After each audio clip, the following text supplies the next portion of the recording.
ಮಳೆಯ ಪರಿಣಾಮ ಬೆಳಗಾವಿ ಜಿಲ್ಲೆಯ ಖಾನಾಪುರ ತಾಲೂಕಿನ ಜಲಪಾತಗಳು ಮೈದುಂಬಿ ಹರಿಯುತ್ತಿವೆ.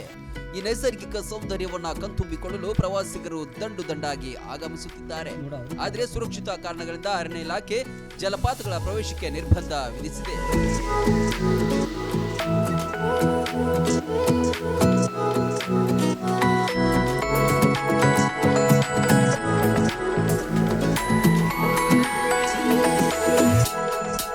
ಖಾನಾಪುರ ತಾಲೂಕಿನ ಕನಕುಂಬಿ, ಚಿಕಲೆ ಹಾಗೂ ಬಟವಾಡಿ ಜಲಪಾತಗಳನ್ನು ವೀಕ್ಷಿಸಲು ರಾಜ್ಯದ ವಿವಿಧ ಭಾಗಗಳಿಂದ ಪ್ರವಾಸಿಗರು ಆಗಮಿಸುತ್ತಿದ್ದಾರೆ.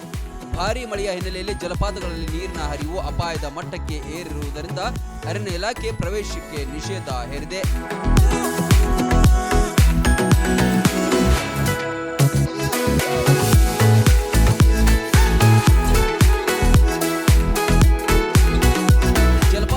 ಪ್ರವಾಸಿಗರು ಅತಿರೇಕದ ವರ್ತನೆ ತೋರದಂತೆ ಹಾಗೂ ಯಾವುದೇ ಅವಘಡ ಸಂಭವಿಸದಂತೆ ಪೊಲೀಸರು ಮತ್ತು ಅರಣ್ಯ ಇಲಾಖೆ ಸಿಬ್ಬಂದಿಯನ್ನ ಬಂದೋಬಸ್ತ್ಗೆ ನಿಯೋಜಿಸಲಾಗಿದೆ.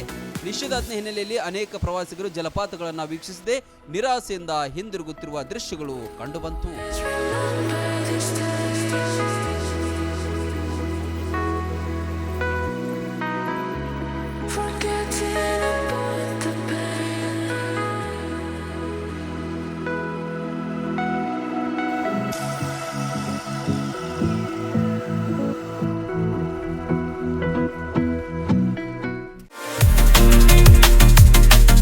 ನರ್ಸರಿಯಿಂದ ಪಿಯುಸಿವರೆಗೆ ಗುಣಮಟ್ಟದ ಶಿಕ್ಷಣಕ್ಕೆ ದಿ ಬೆಸ್ಟ್ ಕೊನ್ನೂರು ಶಿಕ್ಷಣ ಸಂಸ್ಥೆ ಎಲ್ಟಿ. ವಿಶಾಲವಾದ ಕ್ಯಾಂಪಸ್, ಡಿಜಿಟಲ್ ಕ್ಲಾಸ್ ರೂಮ್, ನುರಿತ ಬೋಧಕರು, ಕಂಪ್ಯೂಟರ್ ಪ್ರಯೋಗಾಲಯಗಳು, ಹಾಸ್ಟೆಲ್, ಸ್ಕೂಲ್ ಬಸ್ ಸೌಲಭ್ಯಗಳನ್ನು ಒಳಗೊಂಡಿದೆ. ಹೈಸ್ಕೂಲ್ ಮಟ್ಟದಲ್ಲೇ ಜೆಇಇ, ನೀಟ್, ಕೆಸಿಇಟಿ ಪರೀಕ್ಷೆಗಳಿಗೆ ಕೋಚಿಂಗ್ ನೀಡಲಾಗುತ್ತೆ. ಪಠ್ಯೇತರ ಚಟುವಟಿಕೆಗಳಾದ ಸಾಂಸ್ಕೃತಿಕ, ಕ್ರೀಡೆ, ಶಿಸ್ತಿಗೂ ಹೆಸರಾಗಿದೆ. ಅನಿಲ್ ಕುಂಬ್ಳೆ ಸ್ಪೋರ್ಟ್ಸ್ ಅಕಾಡೆಮಿಯ 10 ವೀಕ್ ಸ್ಪೋರ್ಟ್ಸ್ ತರಬೇತುದಾರರಿಂದ ಕೋಚಿಂಗ್ ನೀಡಲಾಗುತ್ತೆ. ಇದು ಏಕೈಕ ರೂರಲ್ ಸಿಬಿಎಸ್ಇ ಸ್ಕೂಲ್ ಅಷ್ಟೇ ಅಲ್ಲ, ಇದು ರೆಸಿಡೆನ್ಷಿಯಲ್ ಸಿಬಿಎಸ್ಇ ಸ್ಕೂಲ್. ಕೈಗೆಟುಕುವ ದರದಲ್ಲಿ ಗುಣಮಟ್ಟದ ಶಿಕ್ಷಣಕ್ಕೆ ಮೊದಲ ಆದ್ಯತೆ. ಈಗಾಗಲೇ ದಾಖಲಾತಿಗಳು ಆರಂಭವಾಗಿವೆ. ನಿಮ್ಮ ಮಕ್ಕಳ ಭವಿಷ್ಯ ನಿರ್ಮಾಣವೇ ನಮ್ಮ ಗುರಿ.